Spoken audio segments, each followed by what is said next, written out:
is Tiffany and this is my channel, Hoosier Handmade.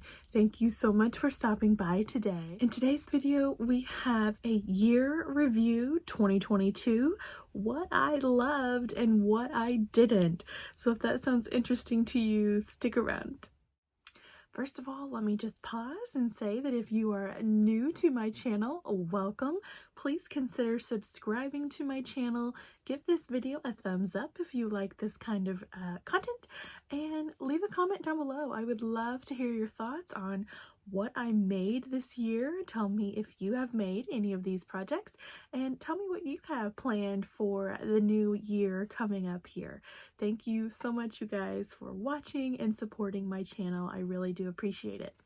So today's video has been so fun to research and think about. This is my first year review of what I have sewn. So not only is my YouTube channel less than a year old, I've only started since about August of 2022, so I haven't been documenting all of my makes via YouTube here, but also I have only been sewing, this will be my first full year of sewing garments. So I'm really excited to take a peek back into this year and see what I actually sewed up. So I know there are a million videos popping up on YouTube right now in the sewing community with this kind of content, and I'm just going to tell you how I would like to do it for my own benefit and maybe hopefully for some entertainment for you. I have broken this up into two videos because I have actually made quite a few things in 2022. I've made a lot of things, and I'll give you the numbers maybe in this video, maybe in another one, about everything that I've made. But for myself, I have made 30 garments this year, and I have broken them up into two lists: what I loved and what I didn't. So today's video will be on what I loved, and then maybe next week, hopefully next week, will be a video on what I didn't love. So I'm not trying to be negative. I'm not trying to put, negative out into our sewing community. I'm just trying to be honest. And honestly, this is a sewing journey. We hear that term all the time in our sewing community here and on Instagram.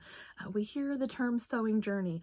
And really, this is a crucial part of my sewing journey, to look back on what I have done this year, to see growth, to see what worked for me, what didn't work for me, so that I can move forward with my sewing, because I really learn from past experiences, whether they were mistakes or whether they were triumphs. So maybe this will help you pause for a second and think about your sewing makes for 2022 and see what growth and what worked and what didn't work. So the video showing what didn't work will be coming up soon, and today we will focus on what I loved. Before we jump right in, because I don't want to take up too much of your time today, I do want to show you something that has been instrumental in helping me do my research and go back through my thoughts for the year. And that is my handy, don't make fun of her, she's a little rough, my amazing sewing journal. So this is a sewing journal that I purchased from Amazon. I'm going to link it down below. You guys, this thing was all of $3. It really was. And it is worth its weight, much more than its weight, in gold. Now, is she pretty? No, not really. But she is so handy. So I have actually purchased, let me show you what she looks like when you get her from Amazon. I've purchased a brand new one for this 2023 to get me through my projects, and someone so kindly suggested that I take it to someplace like Staples and see if they will spiral bound it for me, which would be really, really awesome, because yeah, she's gotten really thick with putting my fabric swatches in. The fabric swatches to me are paramount. I would not go without them.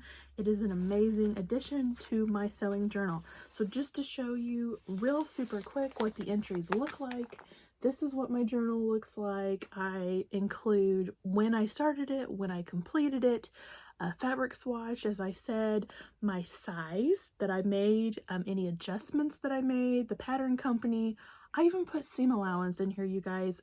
All of that information that when I go to make that garment again, if I do, then I can pull this book out and really quickly reference what size I made last time, what seam allowance I used last time. So yes, and then I give a review down at the bottom. Let's see if I can show you.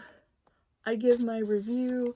Just really a really great asset. So in doing research for this video, I have picked up my sewing journal and I have went back to the very first make, and let me just turn there for you. The very first make that I completed in 2022, right there, and then I can just, in chronological order, go through everything that I have made this year. So if you like that kind of an idea, pick you up one of these. It doesn't have to be this one. It doesn't have to be a planner at all. Just get you a notebook from Walmart. Make yourself a journal. You will not regret it. Start fresh. Do it now for 2023. In the preparation for 2023, get your journal ready to go and you will not regret it.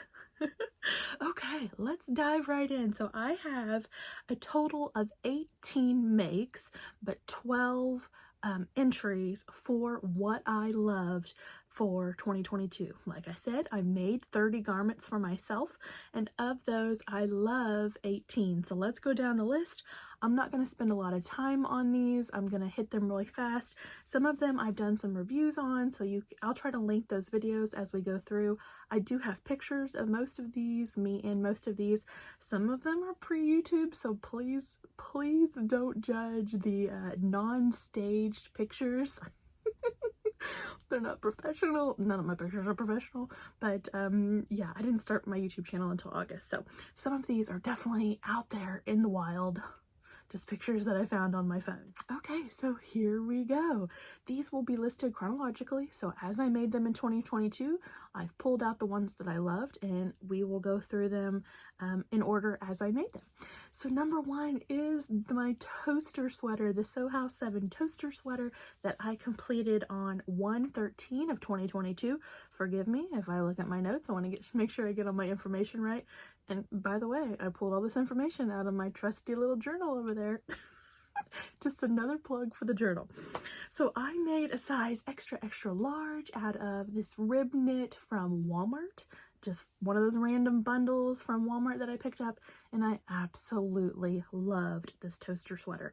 It ended up being just a tad short, so in my next versions I do lengthen it, but this one, the fabric and the construction of this toaster sweater, I've went on about it before. I don't need to go into super detail. Y'all have probably made one. If you haven't, go find this pattern.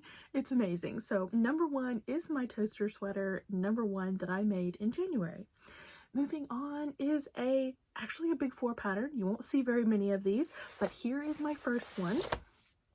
It is McCall's 7816, and it is the jogger pattern, View C. Let me see if I can show you. It's the girl right there, the gray pants.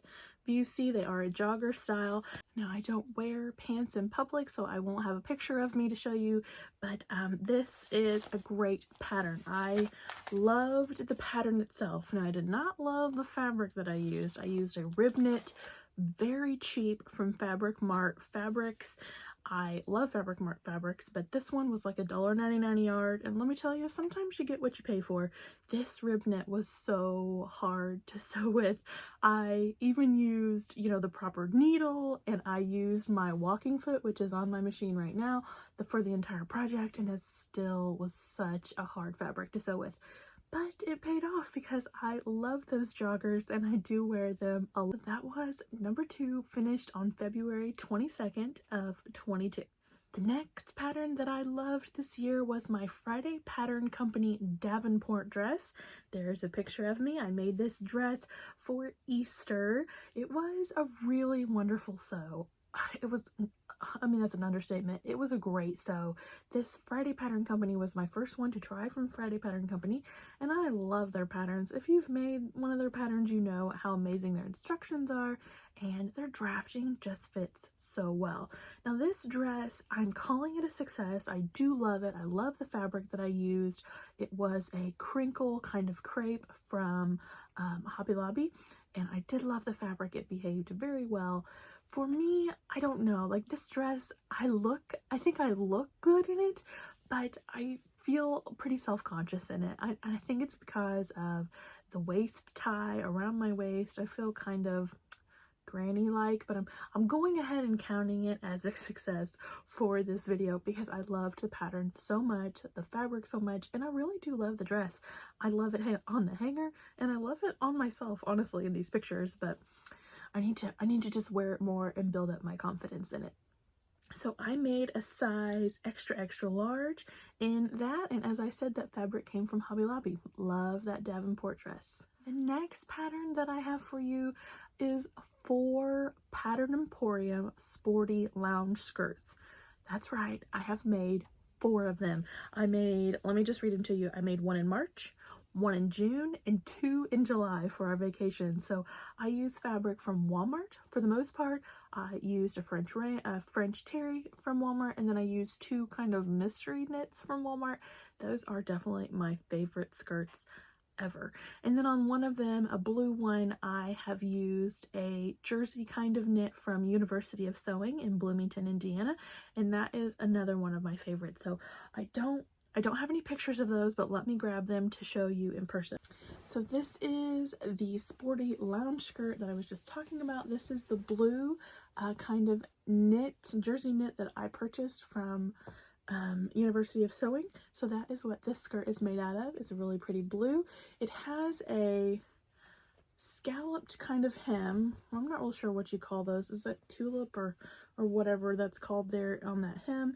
And then the back and the front are kind of high-low, a very slight high-low. You wouldn't even really notice it. So here's my blue one. Here is my gray, one of my gray.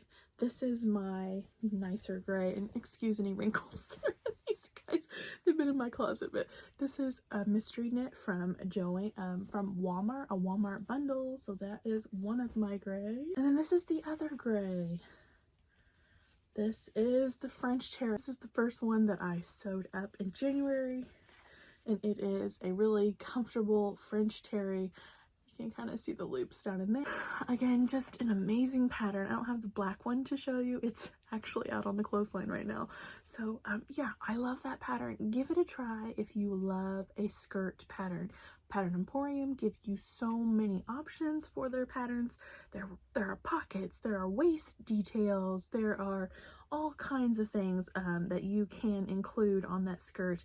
I've just made the most basic version, and I love them. The next dress that I have to show you is the Chalk and Notch fringe dress. I love this dress so much. Chalk and Notch patterns are wonderful. This dress is so much fun, right up my alley, definitely my style, and I need to make more of these. This has been so much fun in telling me that what I need to make more of, and the fringe dress is definitely one of those. I have a very candid photo of myself. This is the only one I could find. That fringe dress doesn't even have buttons, but you can't really tell in this video. This dress really is so much fun to sew up, and it is a lovely style. I made a size 22 with a CD cup, and it was slightly big. I had to take it in quite a bit on the sides, so I need to revisit the sizing on that dress for sure, but I definitely want to make it some more. It has a beautiful, again, that scooped out side. I just love that feature.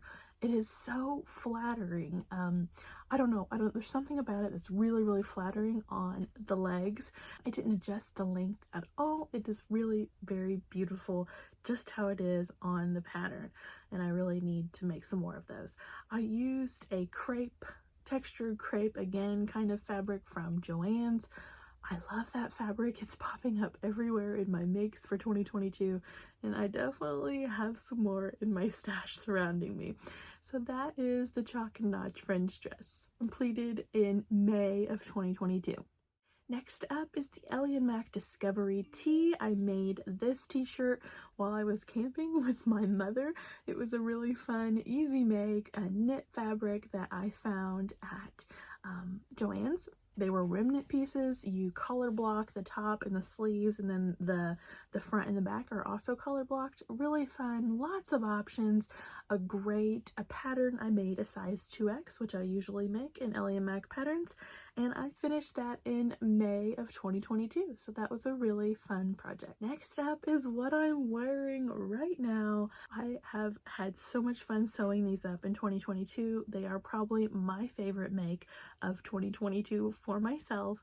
It has been so much fun. So this is, again, the Ellie & Mac Staycation dress. I did a full pattern review. I would try to link that up above. You can go and check out all the details about this pattern, and I even review Ellie & Mac's website themselves. They're an amazing company. I talk about them all the time, and I do love their patterns. So I made a size 2X. Like I said before, I make mostly 2X sizes in Ellie & Mac with adjusted sleeves. Most of the time I will size up in the sleeves, but for this pattern, for all three versions, I hacked the sleeve into a flutter sleeve, which I adore.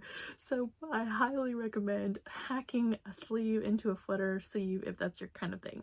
So I made these in June, July, and August. I made a staycation dress for myself. I couldn't help myself. I just needed more of them. So this first version is a double brush poly from Walmart, and my other two are rib knit from Hobby Lobby. All three of them turned out amazing. Absolutely my favorite. So that is the staycation dress from Ellie & Mac. The next pattern that I made is the Peekaboo Patterns Vitality Racerback tank. Sorry, I almost called it a T.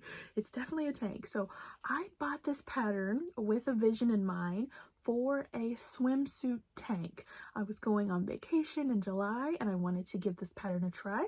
It has a built-in shelf bra that you can add into your pattern if you wish, or you can leave it without. I did put that in there. I'll put some pictures in of my finished make. I used a swimsuit knit from Fabric Mart Fabrics, and I just used self-lining, like I just used the same fabric to line it.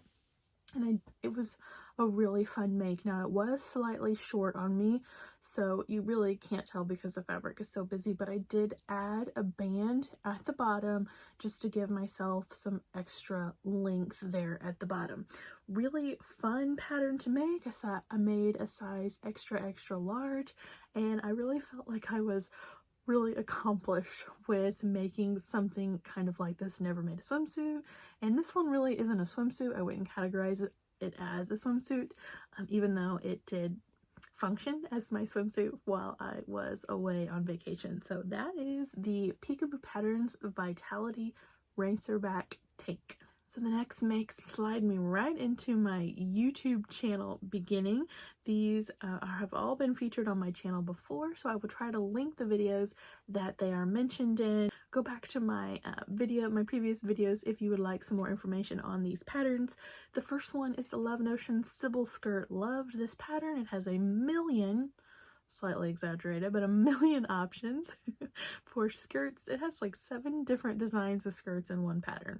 Amazing value. So I picked up that pattern and I made the A-line skirt, and this is what I made. Now I thought it was going to be too small on me, and really it is slightly too short and slightly too fitted, but I think it really has turned out to be one of my most worn skirts that I've made for myself to work.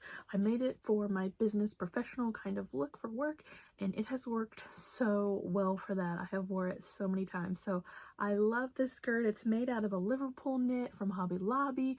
I made a size 2XL from Love Notions there with a 3XL waistband, and I think I made a note in my book here that I think that was a mistake. I didn't mean to make the 3XL waistband. I think I just cut out the wrong one. Anyway, it works, and I have been using it for a long time here since I've made it. I finished that one in September of 2022. Next pattern. So you guys are gonna laugh when you see this if you followed me before, especially from way back in the beginning. I went through a saga with this Mood Savannah Shacket, and I have included it on my loved list. Boy, it kind of just I shocked myself when I put it on my loved list because I really had so much trouble with this pattern and it not living up to the line drawings or my expectations. And really, I guess I have more issue with yeah, those expectation problems that this pattern gave me as opposed to the pattern, the actual garment itself, because I really do love wearing the shacket. I throw it on all the time. I wear it all the time. So that was my gauge. That's what told me, Tiffany, you have to put it on this list because you've been wearing it nonstop since you made it. So I guess it worked out in the end. Was it what I wanted? No. Did it live up to what I thought it was going to? No. But yes, I am wearing it and I do love it. So I finished that shacket on October 1 of 2022. I made a size 2XL and that flannel is from Joann's and I really have loved it ever since I've made it. Okay, the next pattern is a Simplicity pattern. It is Simplicity 9385. I've talked a lot about this pattern on my channel. I'm going to do an official review for it someday. I want to make more. It was an amazing pattern. I made view B, you might remember, out of a French terry knit from Hobby Lobby. I wear it all the time. It has gotten so much wear already this fall and winter, and it is a part of my normal wardrobe. So I wash it and wear it, wash it and wear it. It is so much fun. Now I did have to make a lot of adjustments, and I need to go through those adjustments with you all in a normal, in a regular kind of pattern review format, and I really hope to do that soon. But yes, this pattern was so much fun. I made a size 24 and I finished this one on 10/21 of 2022. The next pattern that I made that I loved was the Ellie & Mac Elevated Blazer. I made this for some big work meetings that I had in November, and I loved this pattern. It was so much fun to sew up, and after I got it done, I was like, wow, I cannot believe that I have made something so neat. So it was really a really fun pattern. This is a Liverpool knit from Hobby Lobby. I had it in my stash. I've had it in my stash for a really long time, and I was really excited to use this fabric. It was such a fun sew. Again, like all Ellie & Mac patterns, I usually make a size 2XL, and I did with this one with 3XL sleeves. It just works for me. It might be the sloppy, lazy way to get a more broad bicep for your pattern, but it works for me with Ellie & Mac patterns. Yes, I completed it on November 9th, 2022. And my last pattern that I have loved so much has been my beloved toaster sweater number 3 that I have finished here as my last make of 2022. Has anybody noticed that my first and my last make of 2022 has been a toaster sweater? What's the deal with that? I love that pattern so much. I found some cable knit from Joann's that I absolutely had to have, and I knew that I wanted to make that toaster sweater up in it before before Christmas, and I did get that made for myself before Christmas, and I have hardly taken it off since then. It's in the wash right now. It gets so much wear. It is such an amazing pattern, and it was such amazing fabric to go with the pattern. I made my normal size of extra large, and I did indeed lengthen the pattern piece by 1 inch, and that made it absolutely perfect. Okay, that is a roundup of all of my 2022 makes that I loved. Stay tuned for the 2022 makes that I didn't love. I hope that video will be out for you next week. Please tune back in. Like I said at the beginning, subscribe to my channel if you have not done so already. Like this video and leave a comment down below. What do you think of my makes? I would really love to hear what you have to say. Thank you so much for watching, everyone. I will see you in the next video. Take care. Bye-bye.